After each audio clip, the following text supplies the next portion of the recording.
Drinking and driving is a problem every year, and this year is proving to be no exception, with the Ohio State Highway Patrol already making more than 3,500 OVI stops.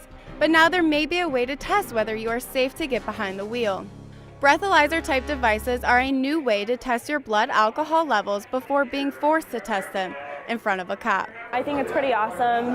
It's definitely good for people to be able to, check out their alcohol levels before they try to drink and drive. Now there's a take-home test to see if you're above the legal limit before the cops arrive.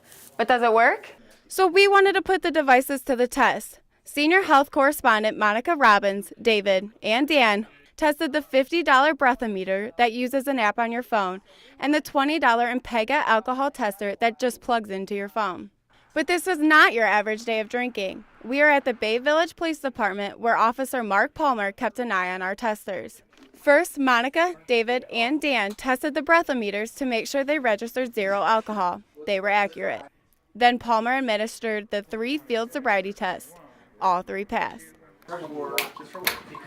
Then they started drinking. David, a moderate drinker, is consuming light beer.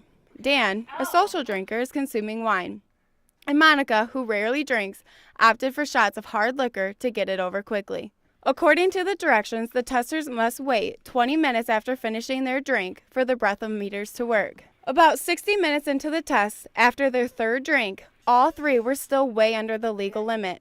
Monica was feeling the effects, but had a false sense of security because the devices said she was safe. They're a gauge. They're kind of all over the place. The test was a total of 90 minutes, each tester consuming 4 drinks. 20 minutes after the final drink, the devices started to skyrocket. David and Dan were both legally drunk. Monica was nearly twice the legal limit. Now the real test, the police department's intoxilizer. David tested safe at .03. Making his results drastically different from the devices.